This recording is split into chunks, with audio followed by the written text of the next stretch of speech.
All right, now it is all about PRISM and it's all about our panelists. And I want to start with the gentleman. We were on the board together at the Grammy organization. Rodney Whittenberg, please come up and join us. Rodney has an extensive bio. I thought we'll be here all day, but Rodney, I will allow you in our discourse to share some of your accomplishments for Melody Vision and the work that you've been doing, a lot of work in the Jewish community as well as in the Black community again. Jared Jackson is the founder and executive director of Jews in All Hues. I love that name. I love that name. And we will talk more about the work that you've been engaged in with your organization. And David Krakauer is part of Generate Music. He was sort him up there with Matt. Please join us and our panelists. And it's a pleasure to have you.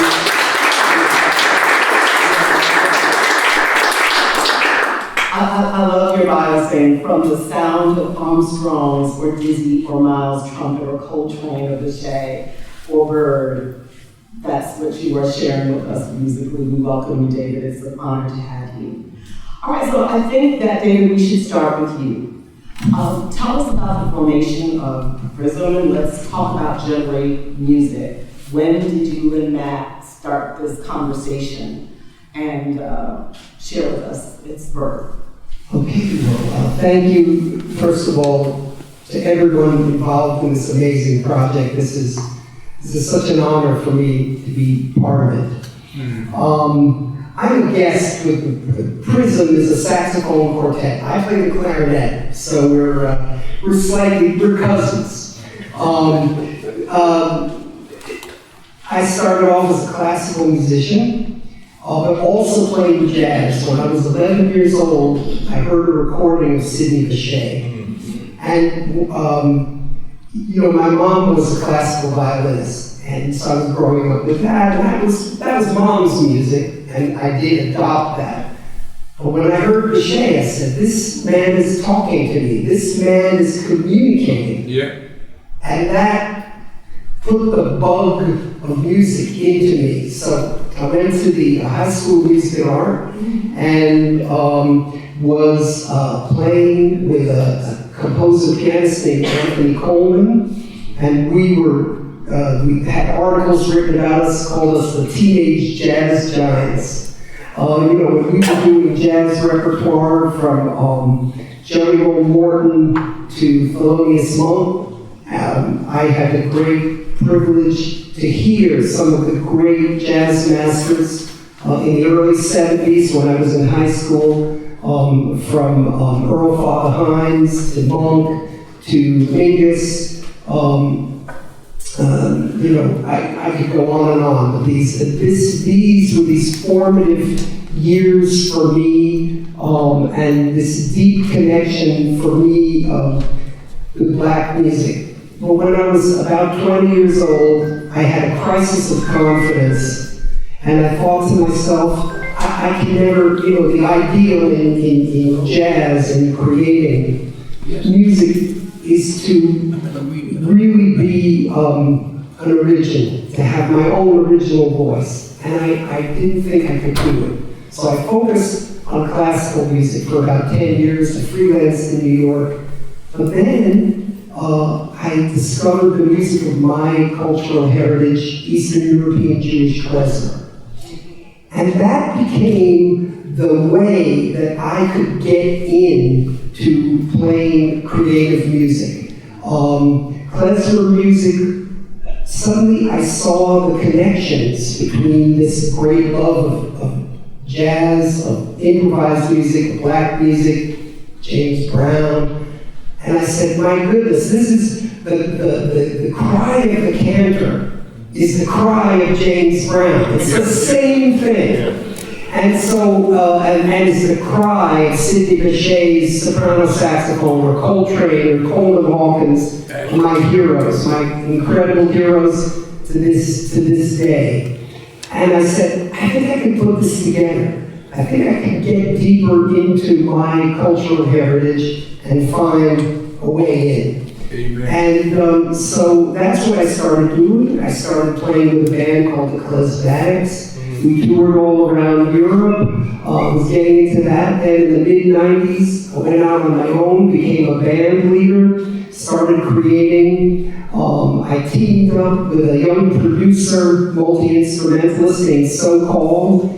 And then we worked together for a bunch of years. He was bringing in hip-hop, making the samples from old Yiddish theater and klezmer records, which was crazy. They said, this is real Jewish hip-hop. And we started getting into that. And then about 5 years into that project, we were talking, what's the next step? And we said, how about you invite Fred Wesley? And Fred Wesley, I thought to myself, Fred Wesley is like this person who James Brown would say, get me Fred, you know, and he was like a legend. He wasn't even real to me. But we contacted Fred. I think he was very perplexed. I think he thought, what do these crazy Jewish guys want from me? But the key was, we said to Fred, he said, well, you play in different modes. You know, how do I fit in? We said, Fred, just do what you do. Just do what you do and it'll work. Amen. And that's what happened. The piece you heard on the trailer at the end, that's a mixture of a shredded klezmer melody, a beat that's So-Called made with the samples. I did call and response riffs, and Fred put in all horn parts. And that became our mishmash of bringing the cultures together. We've been doing that since 2008. We were on tour just a few months ago. With Fred. Fred turned 80. He's playing up a storm. We just love him. And, you know, so for me, this is a dream come true. My partner, Kathleen Tagg, and I have created a group called Good Vibes Explosion, explicitly to bring a message of positivity in this maelstrom of hate and terror that this world is going through. That's right. And that's what we're trying to do. We're trying to put good vibes into the world. So, in short, that's what I do. Oh, no, that's a lot. Honey, you are. And in writing the piece for PRISM, it has been, you know, just to try to, we start off kind of funky, and then we get into some klezmer stuff. We got Dyana Monroe's going to be playing some great blues and violin on top of some of the riffs, and I'm going to be playing, and Susan Watts is going to be sounding a shofar on her trumpet, and it's going to be madness, so we're going to have a lot of fun. When I saw Fred Wesley, I was like, wait, okay, but this is a collaboration between Jewish and Black. And I was thrilled, because I love Fred Wesley. Oh, Fred Wesley he's so amazing. And when we started working together, it was a moment of magic when we started to play. And we were sitting in a room, and we felt a little awkward, and no one knew quite what to do. And then Fred said, give me a beat. So-Called hit his beat, our producer from Canada, and we started playing together and jamming. And we knew we had chemistry, and we knew we had a project right then and there. Abraham Incorporated. Ooh, chill bumps, chill moment. Beautiful. All right, let's bring Jared into the conversation as well. Tell us a little bit more about your organization. You are the executive director of Jews in All Hues. And what do you think about that title? Okay, tell us. Well, I mean, the title was a random thought, but considering that my organization, Jews on Hues, has been around for about 15 years as a project, about 11 years as an organization, and we go around the country to talk about what it means to combat white supremacy inside of Jewish spaces, inside of Jewish arts. Also, we do it as a multiracial organization, multiracial trainers, etc. Like myself, I'm basically an emulsification of these two communities that people keep on saying Black and Jewish. right? When a lot of times people mean black or Jewish, right? Like I go to synagogue, I mean, for the next like Shabbat, I'm still a board member of the synagogue. I grew up in Whittenberg, New Jersey, and faced a lot of anti-Semitism there. It's a predominantly black community. I was born in Gary though, so I don't know why my parents left, but coming back as an adult, I can see why my parents left, but my mom was me there. So that's just a joke. I love it in that area, actually. And so my organization goes to summer camps, JCCs. We do training for various organizations, both inside and outside the Jewish community. One of our major things right now is actually prepping some folks who are in rural healthcare systems that have been helping to fight anti-Semitism in those healthcare systems to testify in front of Congress. Some won't be able to because of their health needs, but we're hoping to really help you understand that like, when you're combating one part of white supremacy, but you are engaging and adding to another part, it's not going to help you with that first part. Right? So anti-Semitism and anti-black racism are like the big fuel tanks for white supremacy. And if we don't get at both of them at the same time and really choke it to that white supremacy, it's not going to die. It's not going to kill itself. It loves itself too much to do that. So. I'm curious. Did your family come to the Jewish faith, or how did you come to know the Jewish faith? I was born this way. When you say you were born this way, one of your parents is Jewish? Yeah, my parents is Jewish. You said both your parents? Well, my dad almost converted to Judaism before he died, but yeah. And your father was African American? My father was African American. He was born in North Philly, grew up about 5 blocks that way. And one of his big friends was a singer who was known for like one song, basically, Me and Mrs. Jones. Small song, probably anyone has heard of it. So wait, you grew up with Me and Mrs. Jones? No. You know what? They hired me for this gig, right? And no one knew that I was also a sax player. So it's I don't sing. You can't sing it. I sing through plumbing. Okay, but I want to Jared, you said, what about Me and Mrs. Jones?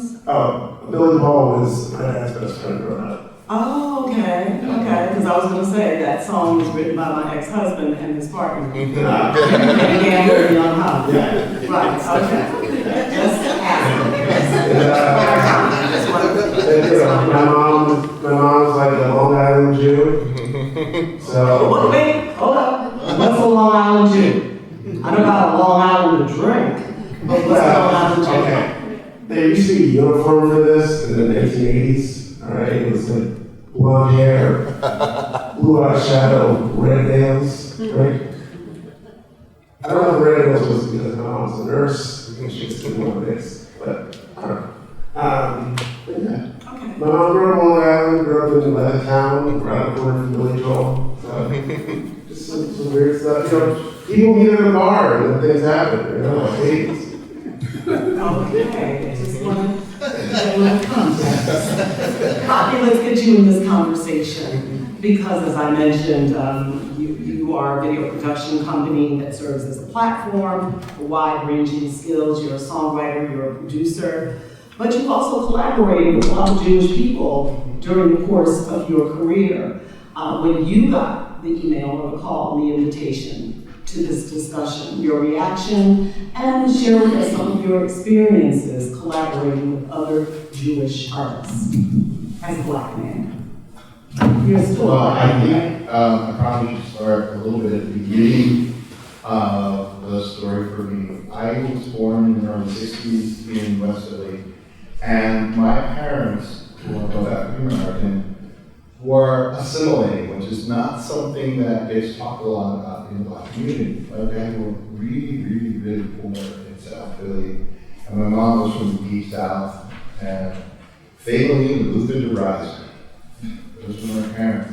But my dad wanted the American dream, the 2.5 kids, like picket fence, and everything that came with it. So by the late 50s, my dad was the first African American salesperson at Sears at 69th Street selling refrigerators and air conditioners.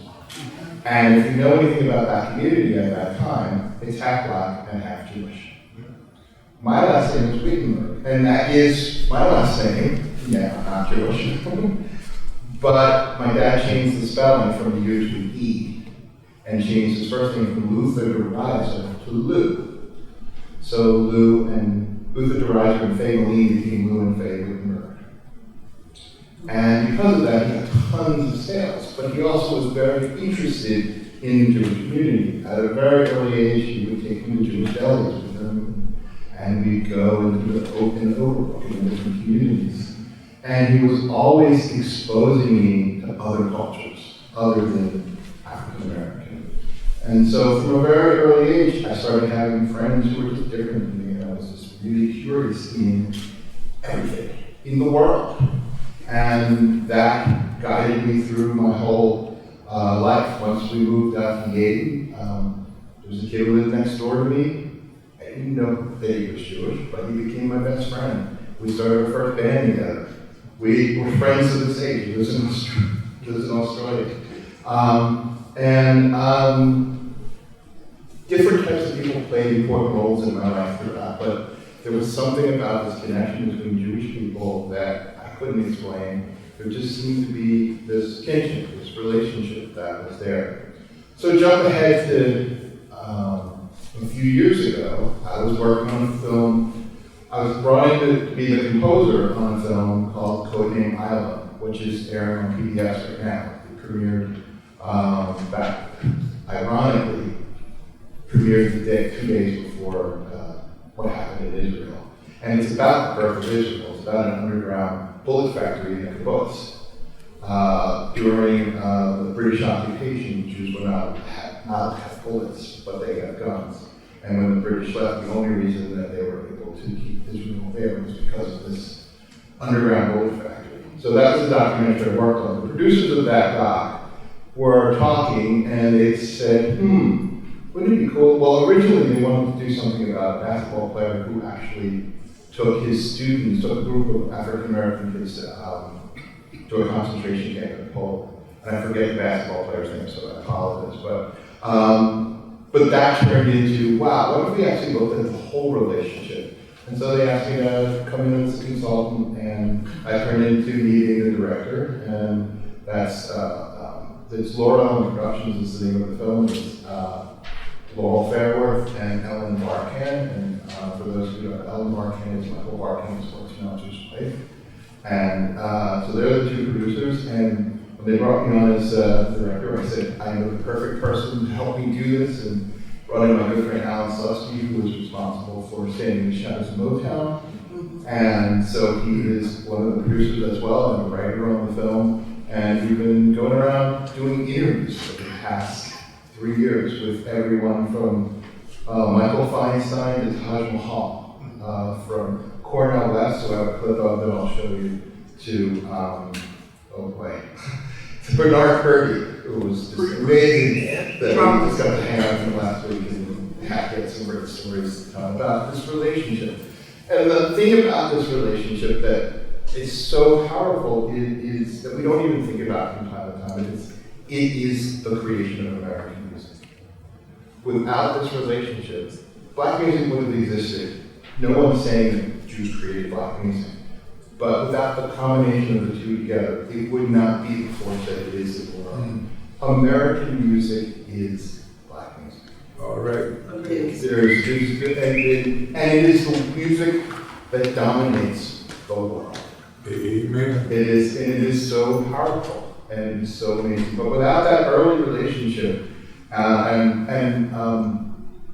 it doesn't exist. So, and yes, many of my projects in the past, I've worked on a number of films where it had Jewish themes, but I will also say I worked on films that have had Irish themes and Asian themes, and one of my big things is I love, as an artist, being able to go deep into another culture and just explore it. And I don't think there's a thing, I'm not co-opting it, because I know it's not my culture, but I think as an artist, we can, just like actors do, walk in someone else's shoes. In fact, that is our job.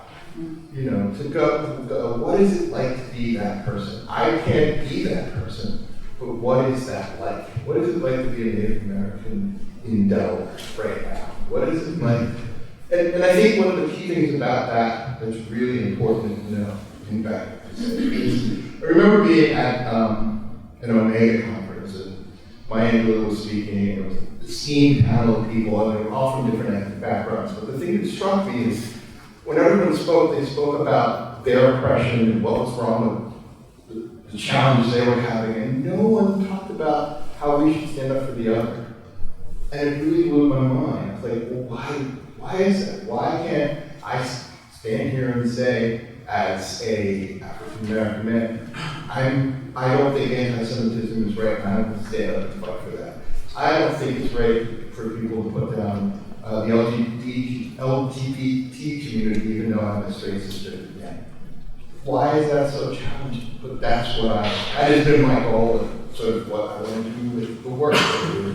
And so I love going and working and being part of it and working with other cultures. David, earlier when you were telling us about your background, you started talking about the commonalities or similarities in the music. And I want to explore that again, especially with Generate Music and the collaboration that you're engaged in with Black folks and other Jewish people. So can you share with us some of those similarities, and in creating the works that will be played for the public, what surprised you most? What did you learn most from the creation of the music and the collaboration? Well, what's awaiting us now is to be together in a room live. So that's where the surprises are going to come in. You know, I wrote a piece, started off thinking about the saxophone quartet, this incredible saxophone quartet, those sounds.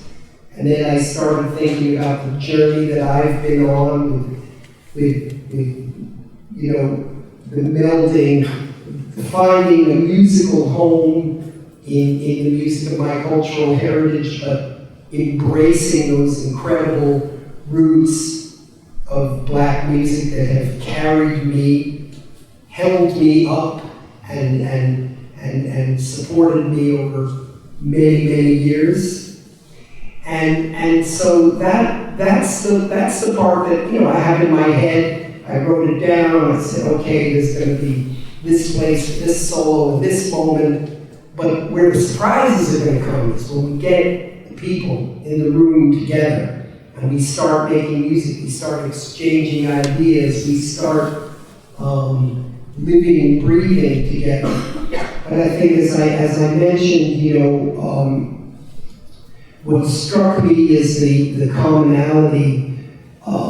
You know, of course, you could say in classical music, there's religious music, you have a mass, or you have a Stabat Mater, or whatever, mater, or you have these kinds of things. But the commonality, I felt the commonality in Jewish and Black music is the supplication. That you hear, when you hear a great cantor really testifying. That cantor, there's an ornament in Jewish music which we call a krechts. And a krechts is like a little catch in the voice. So when the cantor is singing and they're going blah, blah, blah, blah, blah, there's like a little stop that the emotion is so intense that there's a little stop or a little catch in the voice. And that supplication is incredibly powerful. And at the same time, when I hear, you know, I mentioned these amazing musicians who have been influenced by Coltrane Bechet and Louis Armstrong and these giants, and you hear that cry, that supplication. It's different. I think in classical music, the religious connection is more, let's say, intellectual in a way, more cultural. And in black music and in Jewish music, it's visceral. You feel it right away. You don't have to read Grove's Dictionary of Music to figure it out. It's so incredibly intense. And so I think that musically speaking, that's the connection for me, the supplication, the prayer, the connection to the divine. I love that. Connection to the divine. That's beautiful. Rodney, you wanted to say something? Paul Robeson was asked why he sang Jewish songs and not French or German or Russian songs, and he said that there was such a strong connection to the history of black people and Jewish people, and that when he sang those songs, it felt like home. Wow. That's incredible, yeah. And listen, you hear the ideology of the Ku Klux Klan, and they're talking about Jews and black people in the same breath. And as you said, white supremacy and these horrible tendencies in our society, Yeah, there's a wonderful film that's getting ready to come on the streaming services. I'm trying to remember which one. It's Ava DuVernay's latest film based on Isabella Wilkerson's New York Times bestseller, Origin. Has anybody seen Origin? Yeah. Okay. You've Yeah. seen a few people. Pretty powerful. And in the film, also, which is in the book, they draw the correlations between Jewish and black people and how Hitler used a lot of what was going on here in America with white supremacy and racism, and that Hitler took a few pages from what was occurring here. Did I get it right? That's a surprising part of the story that people don't know that history.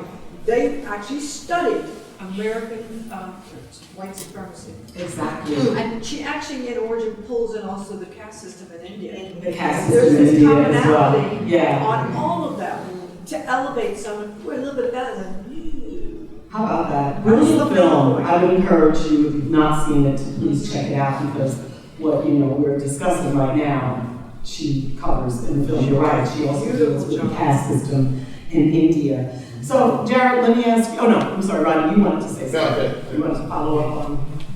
Yes. Okay. Oh, you're fine. Okay.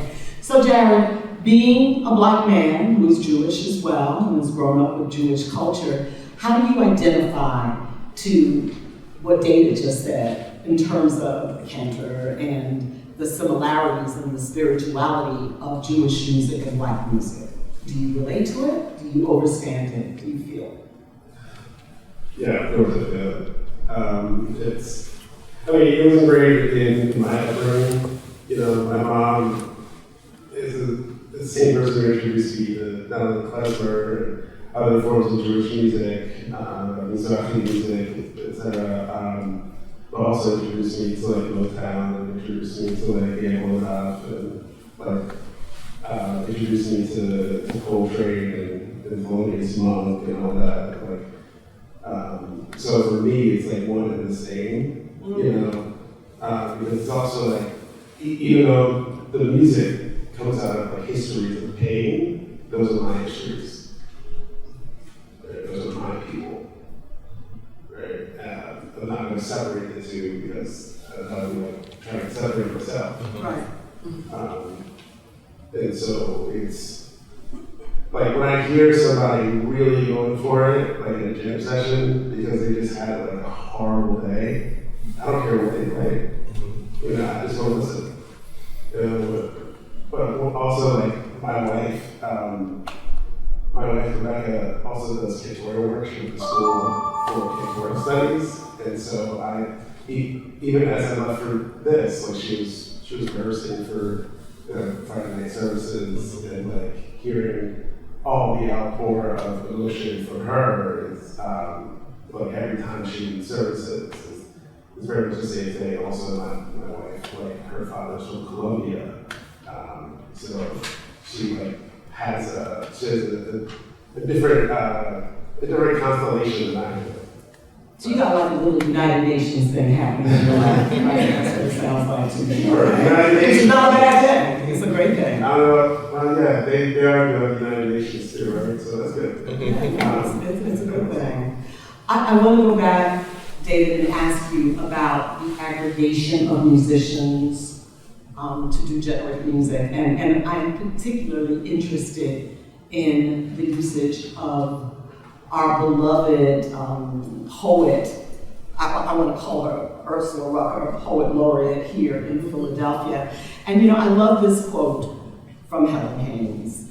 There are formal and cultural qualities that Black and Jewish musical traditions share in relation to their folk roots and their roles in community, from dance music to ritual to the use of virtuosity and improvisation.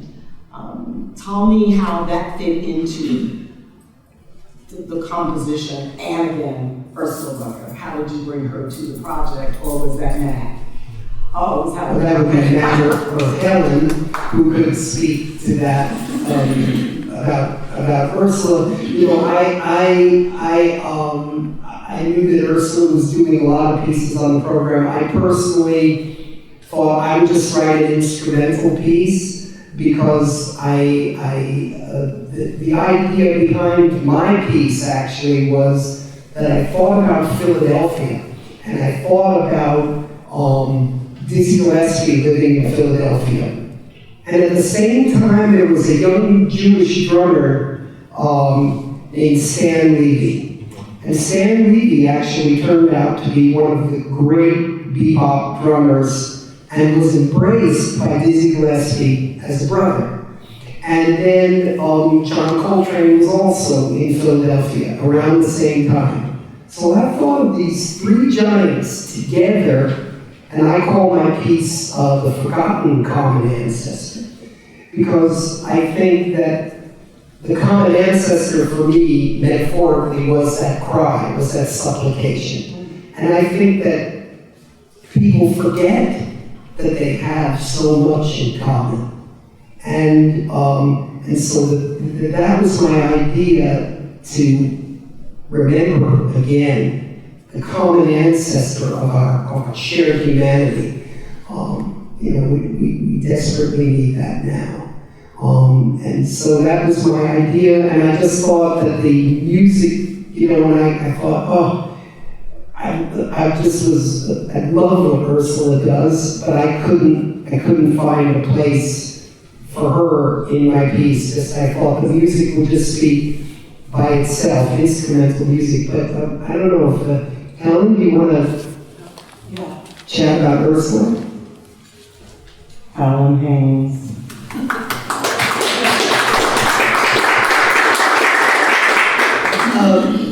When Matt and I were first talking about this project, I really felt that there needed to be a voice that could help to link these various compositions together. And she's not on all of the pieces. Right. But what she does do, you know, if you know Ursula, you know she's an empath, right? She has a sensitivity, but she's also a truth teller. And so through that,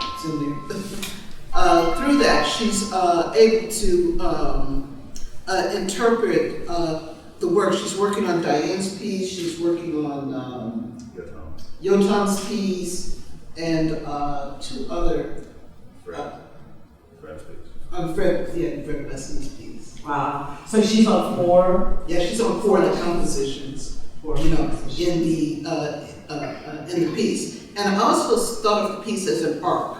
Mm. It starts someplace and it ends someplace. But that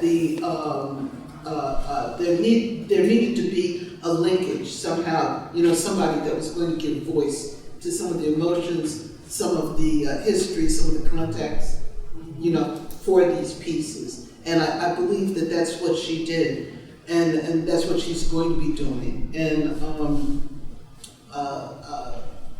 we were talking to a writer the other day, and he said, well, he knows Ursula to be in the School of Artists like Mary Baraka's. You know, she's The Black Arts Movement. of the Black Arts Movement. She's part of the Black Arts Movement, but she's a truth teller. Sure. And so we needed that aspect as a part of it, and that's why I recommended her, and I believe that she's going to be an important link in this whole process. Matt, can you address the collaborations, the people that you put together for Generate Music? I think that's Sure. important. Yeah. Come Come on here, Matt. They're telling me. They, You're in charge of Helen's phone, now his microphone, and all of Maybe I'll just sit here just for a second. I didn't want to be in line later. I would say that when we first started this project, we knew that we needed outside expertise to curate such a comprehensive kind of project, and PRISM has an artistic advisory board that Helen sits on. So it includes George Lewis, the Pulitzer Prize-winning composer, Rudresh Krampa, and a bunch of other amazing artists and arts leaders. And Helen, and we asked for recommendations for composers and collaborating artists, and they gave us names of about 80 to 100 people. So Helen and I, and some other folks in my quartet, listened to lots and lots of recordings to try and figure out how we could pick a group of composers who represent very diverse perspectives, who were both Black and Jewish, and diverse in terms of gender as well. And so this process was quite a long process to kind of find the right people.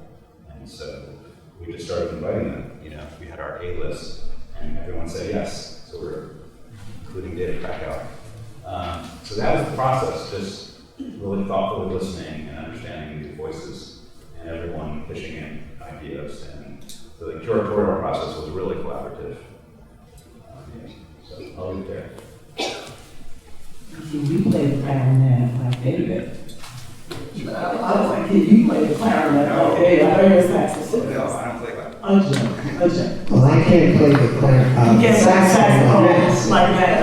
I had a one-note solo in high school on the tenor sax. That was my culmination of my saxophone career. It was a cool solo. I was like, okay, I'm retiring from the saxophone. I know it's saxophone. Yeah. But I love that Cindy Bechet is one of your influences. A lot of people, he's such an underrated musician in the hierarchy of musicians. I just think he's so frequently overlooked.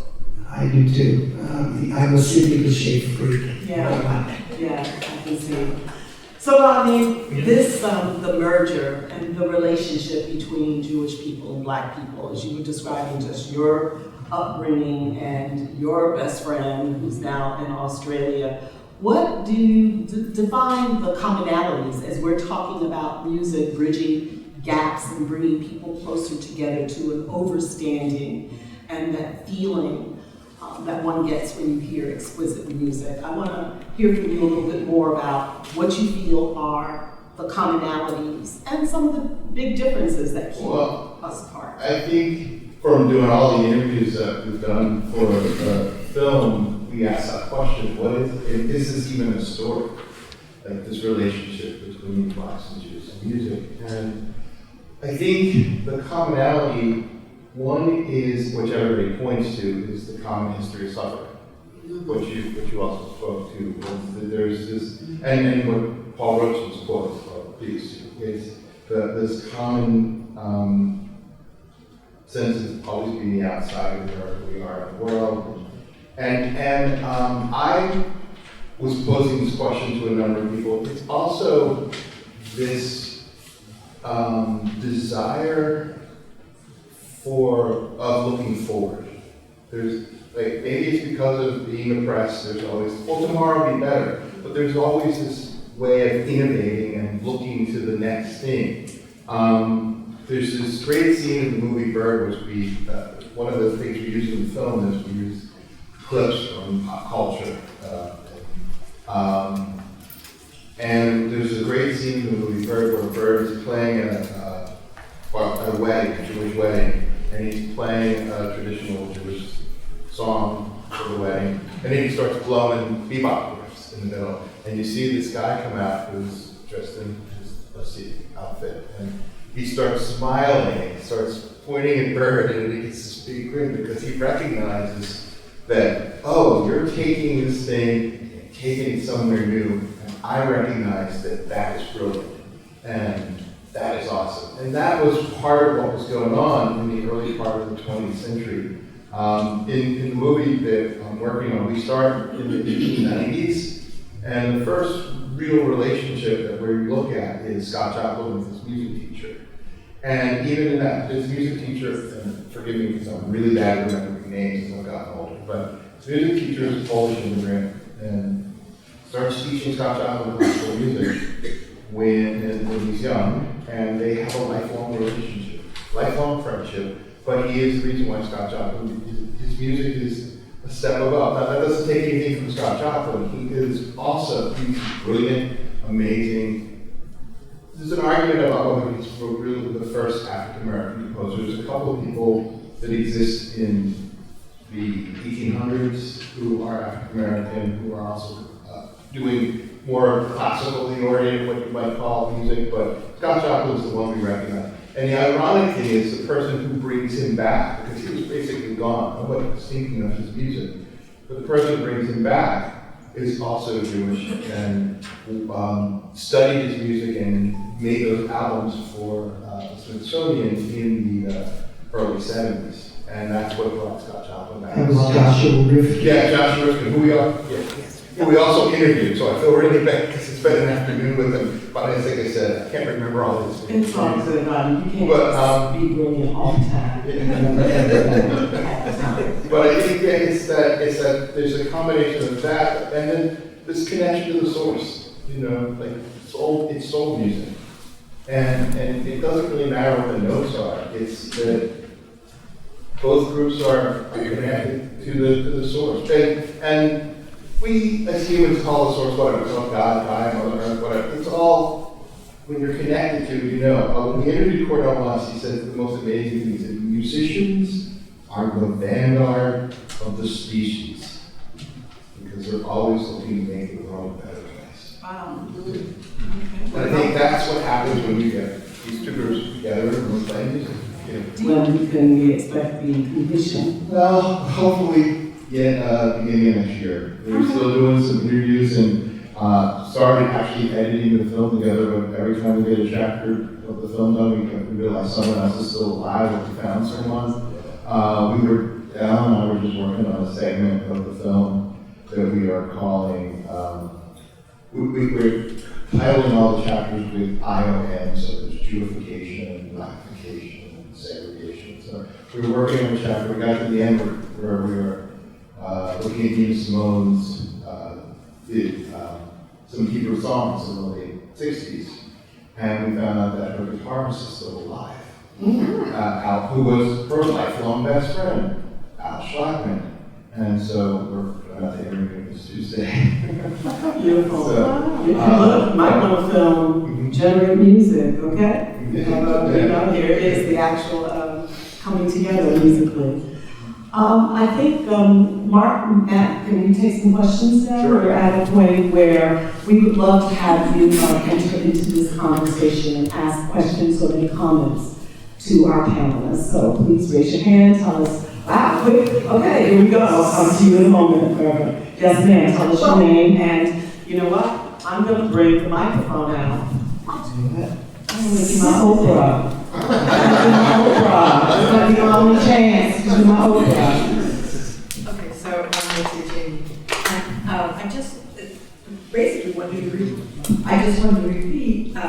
repeat the story you just told about Nina Simone. It went by fast. Oh, she did recorded, again, my memory's killing me, but she did a recording of a traditional Hebrew song in the late 60s. And when we were found Saturday, I also found that her. Yeah, I said, yep. And, what does it say? Can you tell us? It's about Halav, Bash. It's like land of milk and honey. And her guitarist is Al Schaffman, who's still alive. And so we're going to hear about their relationship. They were best friends. Wonderful. Thank you for that. Thank you, Derek, for giving us the title, Reverend Williams. Let me first thank you, this young lady for change. I think the way we should change all this is tell them the truth. I wrote some notes down. The coaches, all the coaches that were written by 2 young years after the book. Tell the truth who wrote this song and give it a real last name. Bob Dylan was Jewish. Paul Simon, the Schoenberg, 4 million copies of Love Like a Rock. Hey, the Jewish guy singing gospel. Bobby Eli just died. Williams. He's on all his records in Philadelphia Nation. A little Jewish guitar player. I mean, you got to stop lying about stuff. So this guy, you're really good saying. If in the music, if you can't sing, you can't sing on Jewish or black or white. Period. That's all I got to do. Oh, and the concentration camps.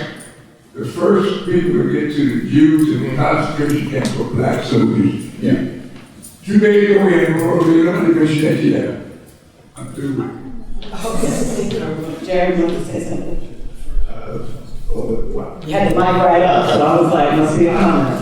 Well, I was just one comment that's been sitting in my head is just like for motifs that gone through, African and Middle Eastern music and always like Europe and influenced Bach and then you think, and then I think about like the influence that like black music in the Americas had on Dvorak and some of his like disciples, being like Duke Ellington and Gershwin, and when you look at Gershwin's either jazz or musical theater, and it's really like you can't pull Western music away from blackness after That's right. I don't know, after what, the 19th century, maybe before, The turn of the 20th century, it's so inseparable. Gershwin was hanging out at a brothel, that's where he learned to play piano in the early 1900s. And yes, Right, brothel. What's that? But even when I just saw the images really quick, and I saw Clyde Davis, who is still with us, a record impresario, who gave us tons of artists, white and black, but gave us Whitney Houston, one of the biggest selling artists of all time, Whitney Houston, and that was a collaboration with Clyde Davis, Jewish and black woman from Newark, New Jersey, whose mother, Cissy Houston, who sang with Elvis Presley, and many artists. And so, the connection of the black. Technically Jewish. You said he was what? Technically Jewish. What's that? Explain that. Okay, well, you just said Elvis was I technically did not know that. Well, it's a really complicated story. It's like it's his mother, like way back on one side. Because a lot of people were saying to us, "Oh, you got to put Elvis in," but it's very loose. But you know what's really amazing that a lot of people don't know is that Elvis paid Jackie Wilson's hospital bills when he was dying, in the hospital dying. Well, many of his hit songs were written by black people. Amen. Okay? Many of Elvis's hits.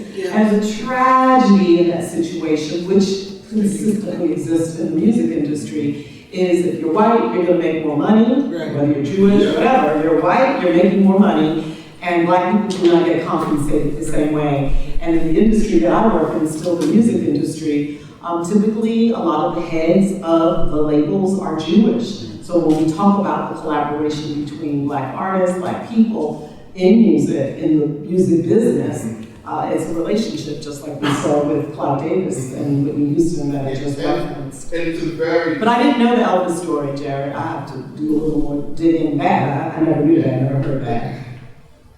It's a very complicated relationship when you start getting into it, and that's what we hope to expose and get people talking about in the film. Because, one of the things, there's just so many examples. Little Richard said to his manager, "I don't want my publishing. It's the devil's music. Keep it." So he leaves. Then 10 years he comes back, "Where's my publishing?" Well, he said that a little later, because at the end of the day, when he first signed his contracts, he did didn't know. Right. He didn't know about an entertainment lawyer. He didn't. He signed a very bad contract that gave away his publishing. He did not understand. He didn't, because this is like one of the things we keep looking into for the film. He didn't give it away. It wasn't a great deal, but it was a very common deal for the time. And when he decided, when he discovered that he wasn't making any money and getting paid, and some of his publishing was going elsewhere. well, he said he didn't want it. Yeah. Well, he at that point, I think, is because he had converted. Yes. Right. And he said that was the devil's music. Right, but then he came back to. Yeah, and he testified. They created a law called the Literature Act to help artists like him who had signed bad deals early in their careers. Any more questions or comments? You want to be mindful and respectful of your time. No? Nothing? Nobody? Oh, yes? Okay, I'm coming to you. Hold on a moment. I was raising my name. I was going to say, I really enjoyed this. I'm Jewish. Hello, I'm Jewish, actually. Hello, and I actually work for Blockson, so I got the special invite. But as someone who really does love jazz music, and especially focusing on kind of how Black people have paved the road, like starting in New Orleans with ragtime, I actually stuff like looked over a lot of original LP pressings, and kind of the influence it's had on Americans, especially people who, like, talking about like the underworld people, like Jewish people were not accepted. My grandma also from the Bronx, and she said that people used to like run around her screaming, "What's about mitzvah?" and all this, and that music was a very safe place. Like my grandfather married my grandmother, loves jazz, and something that always dance together, and it's very sweet. So I just say I really enjoyed this panel. This was very lovely. Thank you so much. We appreciate your comment. All right, anybody else? Yes, we're back to you. So, is there anything, a uniquely Philadelphian basis for this film that you're working on, Rodney? Is it, you're looking lots and lots of places. Yeah, is there kind of a home base? The Bobby story is in our film. He's the guitarist when he must stop us now, which is a Black national anthem. I found an undiscovered interview with him where he talked about being a young Jewish kid working for Philly International. There's stuff that happens in Philly that is connected to the story. There's the Linda Creed story. There's a lot of stories. One of my favorite, and again, some of this stuff I have to verify. Supposedly, David Krakauer gave Galen enough the money to start Cameo Parkway. And that's not true.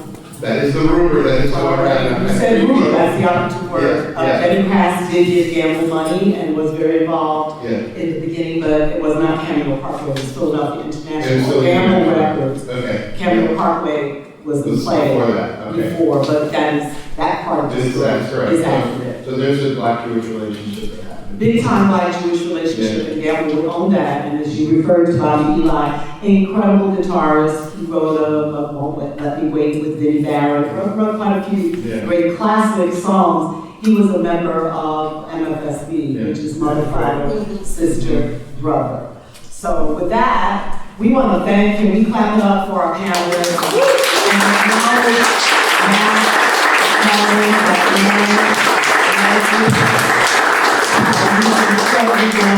Thank you, Jared, thank you, Rodney, and thank you, David. Of course, as we referenced earlier, as you saw in the trailer, you do not want to miss these performances, the world premiere concerts in Philly and in Brooklyn, and June 8th, 8:30, World Cafe Live in Philadelphia, 3025 Walnut Street, and also June 9th at the Roulette in Brooklyn, 509 Atlantic Avenue. You have been the most attentive and gracious host, and on behalf of PRISM, Matt and Dee, and everybody involved in putting this together, I'm Dyana Williams.